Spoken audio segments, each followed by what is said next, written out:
21-year veteran of the House of Commons for Montreal riding Saint-Laurent, former Minister of Intergovernmental Affairs under Prime Minister Jean Chrétien, former Environment Minister under Paul Martin, and Minister of Foreign Affairs under Justin Trudeau, former leader of the Liberal Party of Canada, and now Canada's ambassador to Germany and special envoy to the EU. Stéphane Dion, Votre Excellence, Your Excellency, welcome, bienvenue aux Canadiens en Europe, welcome to Canadians in Europe. It's a great honor that you're with us today. It's a great pleasure and congratulations for what you're doing to bring Germany and Canada together.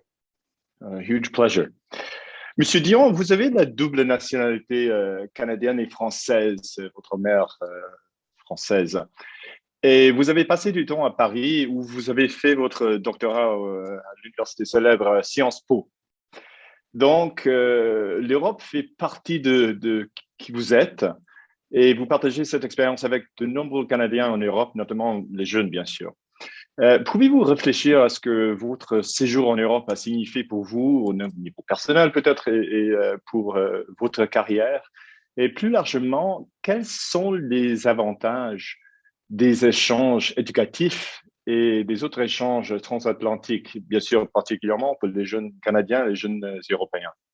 Je crois que c'est très important d'avoir l'occasion, dans sa jeunesse, de côtoyer des jeunes de partout à travers le monde. Alors, aujourd'hui, ça peut se faire si on reste à Montréal ou à Toronto, mais quand j'étais jeune, c'était très intéressant d'aller en Europe. Si vous alliez à Londres, à Paris, vous rencontriez des étudiants qui venaient de partout. Et ça vous donne une ouverture sur le monde, d'avoir des jeunes de votre âge, d'être exposé à des professeurs qui eux-mêmes étaient de plusieurs pays, avaient plusieurs formations, l'occasion d'ajouter beaucoup de cordes à votre arc, et aussi personnellement de vous rendre compte que vous pouvez tenir votre bout dans le monde, que vous n'avez pas à être complexé, que vous êtes capable d'avoir des bons résultats, de concurrencer des jeunes de votre âge. Donc, il y a un élément d'apprentissage et un élément de confiance en soi qui est gagné non seulement sur le plan strictement académique, mais sur le plan personnel, enrichissement culturel, ouverture au monde. D'accord. You're a keen proponent and defender, a student of the federal model of government, whether it's in Canada or anywhere else in the world, and you've actually hosted numerous conferences on the topic and so on. And of course, you were closely involved in what we could call a near-miss catastrophe, the referenda in Quebec. And of course, you are now ambassador to one of the most successful, largest federations in the world, in the European Union. Could you give us a sort of a quick summary of your view on the state of the European Union, particularly in the wake of Brexit, in the recovery phase post-COVID? We hope it's post-COVID very soon. And perhaps just give us an idea of some highlights of the Canada-EU relations in recent time, particularly some comments on CETA would be greatly appreciated. Okay, Mr. Pike, there are many issues. The EU, okay? The EU is a superb achievement for humankind. It shows how much countries that were fighting each other for centuries in a very bloody way became allies, and now one cannot understand why these countries were fighting against each other so much. They are close to each other and friendly. So that's a superb achievement. At the same time, the EU is a very complex organization because it's not a federation. It's an assembly of sovereign states. And for many of the basic decisions, they need unanimity because sovereign states don't accept to be put in minority and to have to do something they don't want. So they need to have unanimity. For example, for the budget, imagine if in Canada, we needed to have the support of all Canadian provinces, their legislative assemblies, not only their executives, their legislative assemblies, for the federal budget. How long would be our negotiations, you think? So in the EU, it is the way it works. And there are not only 10 sovereign states, member states, there are 27. And also they are, I would say, more diverse than us. All our Canadian provinces are committed liberal democracies having about the same basic values. In the EU, some countries are very problematic, as you know, and they come with a different view. The value of liberal democracy are not well entrenched yet in these countries. It will come, but it will take some time. So they have difficulties to assemble all of their views in the circumstance where it's very demanding to have unanimity rule on all these decisions. So it's an admirable achievement, but a difficult body to make it functional. And it's very admirable the efforts they are doing. The two current presidents are very strong leaders. And Brexit, so the other point you mentioned is Brexit, if I'm not wrong.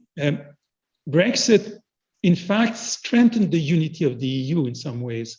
Everybody was sad that the UK was leaving, and they are still. But at the same point, when they saw how much it was complicated to leave the EU for the UK, it took years. It took three prime ministers. It took two national elections, and it's not over with the difficulty with Ireland. So I think when they saw how much the exit was difficult, all these populations in these European countries started to think, well, maybe our union deserves to be kept.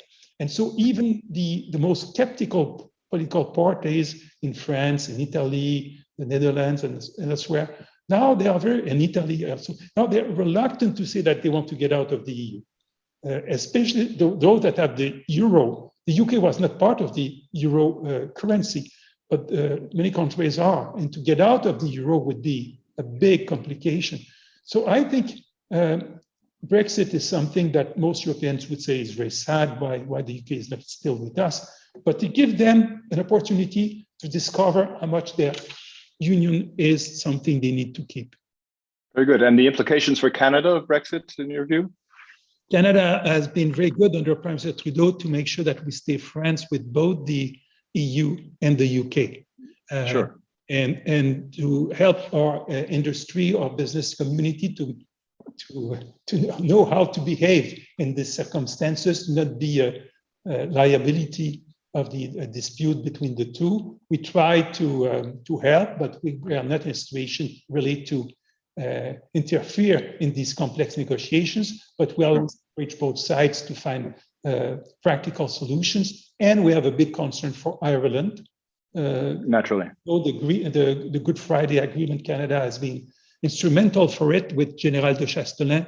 And so we don't miss an opportunity to say to our two friends, find a way to be sure that the peaceful life we have on the island of Ireland will continue. Absolutely. And CETA, success otherwise? CETA is a success about trade. And it is a success also because we negotiated it in a way to have strong chapters on the environment, on climate, on social, on women, and so on. It's a way to have inclusive trade. I think it's an agreement that may be an example for the world. And I try to convince the Green parties, including the Green Party of Canada, by the way, because I'm quite green myself. And I think without trade, we will not succeed to have the energy transition, clean energy transition that we need. If you have an innovation anywhere in Europe that allow you to produce more in polluting less, I want this innovation in Canada tomorrow morning. And we may have seminars and discussions, that's good, but the fastest way, the most speedily way to be sure that an innovation will reach the market, is through trade. So I am a strong supporter of CETA. Excellent, very good. Well, environment. You are a green, in fact, and in preparing for this talk, I did have a look through some old articles. It's always interesting with someone has such an illustrious career as yourself to do that. And I found a 2004 Globe and Mail article written by Alana Mitchell, and she wrote about you having just taken up the role of environment minister. Mr. Dion, famed for his years as intergovernmental affairs minister, handling the difficult national unity file, and wasn't it difficult indeed, is bent on transforming the environment dossier from the traditional tree hugger's last stand into a forward-thinking economic portfolio that he argues must lie at the heart of Canada's future prosperity. And you were quoted as saying also, the idea of sustainable economy is taking us by surprise. We need to wake up and act rapidly. Now, we have the benefit of looking back on 17 intervening years, and during that time, of course, we've witnessed a transformation of Canadian political thinking and global political thinking, such that environmental concerns and the combat against climate change is now mainstream policy in most countries. You were ahead of your time, Mr. Dion. Has Canada and the rest of the world woken up and acted rapidly? And has the country lived up to that slightly younger minister's pragmatic expectations? And finally, what challenges, in your view, lie ahead for Canada, for the EU, and for the world on the environmental dossier? Yeah, well, Mr. Pike, if you look at the 20th century, in peacetime, there was the wars, but in peacetime, what was the main political debate? I would say it was a debate about economic growth and social justice. So some political parties from the right were focusing on economic growth, and others from the left were insisting more on social justice, to create the growth and to distribute it. And you had parties of the centers who were saying, we will do both, economic growth and social justice. In the 1970s, countries started to develop departments of the environment to take care of the environment. At the beginning, it was perceived as a social policy, among others. And when you have this interview in 2004, what I am saying is that, no, we'll have now three pillars: economic growth, social justice, and environmental sustainability. And it should be perceived this way. Why? Because you create the wealth for everyone and the generations to come. That's the idea. If you develop your economy today in destroying the environment, including the trees, by the way, to be a tree hugger is a good idea, you will damage the possibility for the generations to come, grandchildren and so on, to have the ability to grow their economy and to do more social justice. So that was the thinking, to put the environment on the same footing than the other priorities. And it was in the mind of many people, but it was not in the culture. To give you an example, when I became the Minister of the Environment, the government decided to have a committee about energy policy in Canada. And they brought some ministers together. The Minister of the Environment has not been invited. So I said to Paul Martin, it cannot be. You imagine? Really? He said, oh, Stéphane, you're right. And then I came. But it was not the reflex of the machine to consider that the environment and energy are together. Today, it will not be possible, Mr. Trudeau, never. Absolutely not. Yeah. We cannot invite the Minister of the Environment. But at that time, it was in the mind of the people, but not in their automatic thinking. And, yes. and we have changed that, or when I was the minister, at the end, in 2006, when we lost the election, the environment was at the core of what the government was doing for the economy. The idea that the environment is a niche in the social policies was out. I was in all the committees where we decide which orientation we'll give to our country. Very good. And we're very grateful to you for that prioritization. We have a long way ahead of us, however, haven't we? Well, not least in Canada. Each time we make progress, we discover that the problem is bigger than what we thought. It's great that, to give you an example, that the government of Canada now is planning to have a price on carbon of $170 for 2030. And today it's at $40 a ton of CO2. So that's fantastic. As you just said, in 2008, I was campaigning on an idea like this one. But at the same time, Canada wants to decrease its greenhouse gas emissions by 40 or 45% between now and 2030. That is 9 years from now. To have a decrease of 40 to 45% when you did not succeed to have really a ton of CO2 to be cut over the years before, it's a very, very ambitious challenge. And it's why I hope Canadians will have that in mind. It will ask us a lot of determination to go there. But if we don't go there, we fail the world. Canada must do its share to avoid the nightmare of a world of 2 or 3 degrees Celsius or more of global warming. That's here. Yeah. Give to the generations to come. Good. Continue your campaign. Yeah. On to another serious topic, and one that's certainly gripped the nation of late, and that's the tragic and regrettable story of Indigenous peoples in Canada, of systemic racism, of systemic prejudice and disadvantage.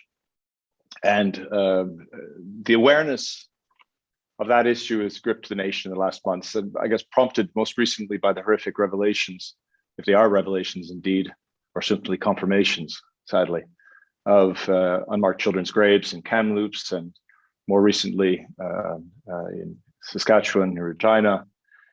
Great tragedy and great sadness and shame has taken the country. Many of the observers have rightly judged also that the sudden popular awareness and acknowledgement is late in coming, and the story was plain to see for those who cared to observe it in Canada and more broadly. It's clearly time for transparent reflection, national introspection, and great humility, shame. Can that be reconciled, or speaking of reconciliation, with pride of nation, with pride for Canada? And in fact, is it even right to observe Canada Day this year? You'll of course be aware that certain jurisdictions have chosen not to observe Canada Day this year. And in the longer term, what is the road to reconciliation on this tragic and shameful history? To believe in ourselves, to believe that we are a great country, and the great country must be able to look at the dark chapters of its history and to learn from it, as tough as it may be, and to see in which way we may build a brighter future together. And I think the biggest lesson, it has been difficult, and so many people, especially Aboriginal people, have been the victims of the fact that we've been so slow to understand that, is that Canada is all about multiple identities. The aim at that time was to make sure that these kids will lose their identity to be Canadian. That's a mistake. To be Canadian, you don't need to lose who you are. You need to build from who you are a way to bridge with others. And in my work in politics or elsewhere, I had many opportunities to work with Aboriginal people and leaders. Most of them are committed Canadian, you know. They are proud of Canada. They want that Canadians know how much they contribute to the country. But they don't want to give up their Aboriginal identity to share with other Canadians. That's the terrible mistake that has been made. And we should not repeat that. Canada is all about multiple identities. Don't choose your identities, embrace all of them, and you will be a strong Canadian and a citizen of the world. And is now the time for a complete reset of the Indian Act and to the other legal constructs which have brought us to this point? Well, that's always a long debate. Many people want to change the Indian Act, and it's very complex how to do it. I understand that, but today it's not about the technicality of an act. Today it's about awful crime that happened in the past, and we discover, as you say, it's a confirmation that what we should have known, and it's then an opportunity for us to think, to reflect, and to see how we may make sure that this ideal of Canada will be fulfilled for everyone, and to be sure that these cultures of the first inhabitants of our territory will be celebrated and used to strengthen Canada in this world. All right, thank you for those thoughtful words. Finally, we'd like to talk about Canadians abroad. Our audience is largely a group of Canadians living in Europe and elsewhere, also Europeans with an interest in Canada. But the advent of social media has facilitated, as in other areas, sort of a continuous and very rapid interaction amongst Canadians and those interested in Canada around the world. Canadians in Europe, Canadiens en Europe, our social media group is a sort of a primary example of that phenomenon, taking civil society online and therefore increasing the speed with which we all interact and communicate. What role should social media and social media groups and the Canadian diaspora some are calling it, by the way, the 11th province, those Canadians outside of Canada. What role should those groups play as, if you will, Canada's ambassadors to the world? And simply put, what's your message? Quel est votre message pour les Canadiens en Europe et dans le monde actuellement à l'occasion de cette Fête du Canada 2021? Merci beaucoup, Monsieur Pike, encore une fois, pour ce que vous faites pour vous et votre organisation pour regrouper tous les Canadiens en Europe. Thank you so much for what you're doing to bring together Canadians in Europe. As you know, I am the ambassador of Canada in Germany and Prime Minister Trudeau's special envoy for the EU and Europe, European countries beyond the EU. The UK is still a European country, for example. The Balkans. In fact, for Prime Minister Trudeau, it goes as far as Central Asia. As you see, I need to cover that. And the view of the Prime Minister was, when he appointed me, was we have strong missions in many of these countries, but the European dimension is something we need to develop more. And it's beyond the EU itself. Europe is more and more an entity, a very diverse one, but it's a continent that it's kind of a culture in itself. So we need to be able to understand that. So the Canadian in Europe are a great asset for that. My view is that Canada is the most European of non-European countries of the world. And through you, to your experience, will benefit from it. Many Canadians have a European background, and many Canadians are in Europe. So all together, and with the role the Prime Minister gave to me, I think we'll strengthen our relationship with Europe. And that is very key, because the world needs a lot of multilateralism, a lot of cooperation. And if the EU needs to, and Europe in general, need to have a strong ally, it must be Canada. Even to understand the US, Europeans are very interested by our ability to handle this civilization that is the United States. They know that for us, the United States is not only who is in the White House, it's also the governors, the states, the Congress, the people, the business people, the academy, the journalists. It's a world in itself, the US, and we are very good to explain to Europeans how the US works, because we are very European and more Europeans than the US in some ways. So we have an asset in there. And in addition to it, we have developed over the years a strong relationship with Asia, because we are a country of the Pacific.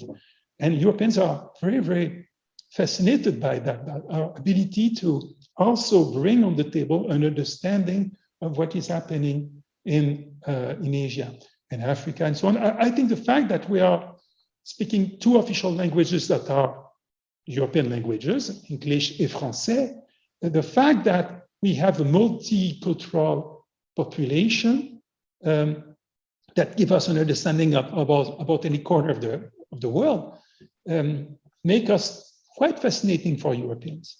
And the fact that we are a federation, and they try to build something that's, as I said, not a federation, but a union of sovereign states in the EU. All of this make the point that in addition to our cultural links and the fact that we like the same music, the same plays, and so on, we have a lot to share together and to encourage it through your organization, through the work I'm trying to do. I think it's great. It's fascinating. I love it. Fascinant. Monsieur Dion, je vous remercie beaucoup pour votre participation à notre Fête du Canada. Je vous souhaite une bonne Fête du Canada malgré les circonstances qui sont bien sûr un peu difficiles actuellement. I wish you a very happy Canada Day and to celebrate, as you say, Canada's strength to deal with reality, to deal with the truth, and to look forward to a very bright future. Oui, je crois que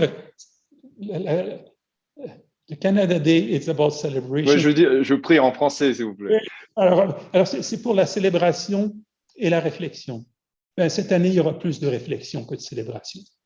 Mais oui. on va réfléchir. Il en vaut la peine. Exactement. Merci bien, monsieur. Au revoir. Au revoir.